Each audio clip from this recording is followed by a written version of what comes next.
کلام حیات دسمبر 2021۔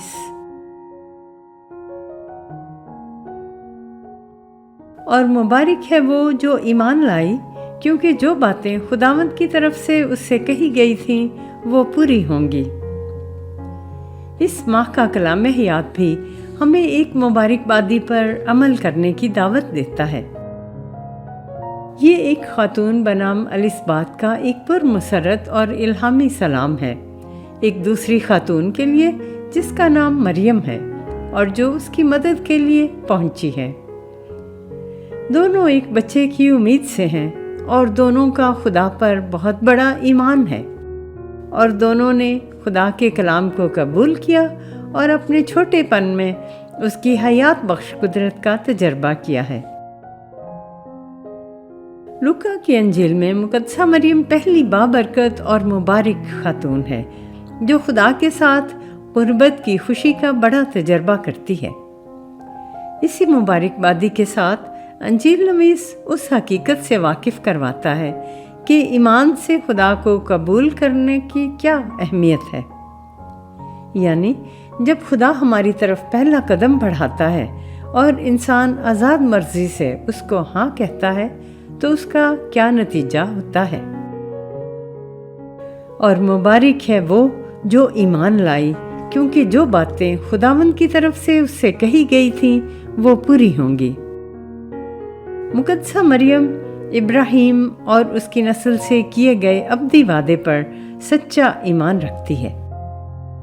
وہ اپنی ہستی میں خالی اور حلیم ہے، اور الہی کلام سننے کے لیے اس کا دل اس حد تک کھلا ہے کہ خدا کا کلمہ خود اس کے بطن میں مجسم ہو کر بنی نوع انسان کی تاریخ میں داخل ہو جاتا ہے۔ مقدسہ کنواری مریم کی کنواری مادریت کا تجربہ کوئی اور نہیں کر سکے گا، لیکن خدا کی محبت پر اس کے بھروسے کی تقلید ہم سب کر سکتے ہیں۔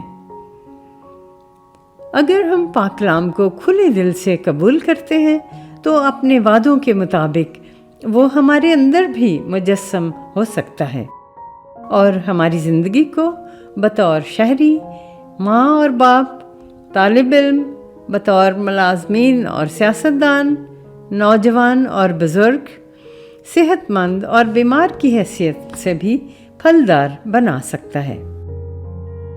اور اگر ہمارا ایمان ڈگمگانے لگے جیسا زکریا کے ساتھ بھی ہوا تھا تو ہمیں کیا کرنا چاہیے؟ تب بھی ہم خدا کی رحم دلی پر مسلسل بھروسہ رکھتے ہوئے اپنے آپ کو اس کی سپردگی میں دے دیں۔ وہ ہمیں اس وقت تک تلاش کرتا رہے گا جب تک کہ ہم اس کی وفاداری کو از سر نو دریافت کر لیں گے اور اس کو مبارک کہیں گے۔ اور مبارک ہے وہ جو ایمان لائی، کیونکہ جو باتیں خداوند کی طرف سے اس سے کہی گئی تھیں وہ پوری ہوں گی۔ ارض مقدس کی انہی پہاڑیوں کے بیچوں بیچ ہمارے قریبی وقتوں میں بھی مضبوط ایمان رکھنے والی ایک ماں اپنے بچوں کو معافی اور آپس میں اچھے رشتے استوار رکھنے کا فن سکھاتی تھی، جس کا درس اسے انجیل سے ملا تھا۔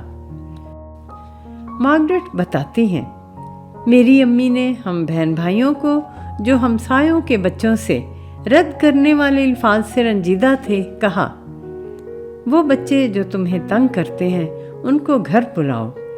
اور پھر امی نے خود اپنے ہاتھوں سے روٹی بنا کر ان کو دی جو وہ اپنے گھروں میں بھی لے کر گئے۔ اس دن کے بعد ان کے ساتھ ہمارے دوستانہ رشتے استوار ہو گئے۔ وہ خطہ ایک ایسی تہذیب کا گہوارہ ہے جو ہمیشہ سے مختلف مذاہب کے درمیان امن اور استحکام کی تلاش میں سرگرداں ہے۔ اور مبارک ہے وہ جو ایمان لائی، کیونکہ جو باتیں خداوند کی طرف سے اس سے کہی گئی تھیں وہ پوری ہوں گی۔ کیارا لوبک بھی ایسے دلیرانہ ایمان میں مضبوط رہنے میں ہماری حوصلہ افزائی کرتی ہیں۔ یسوع کے بعد مقدسہ مریم ہی وہ ہستی ہے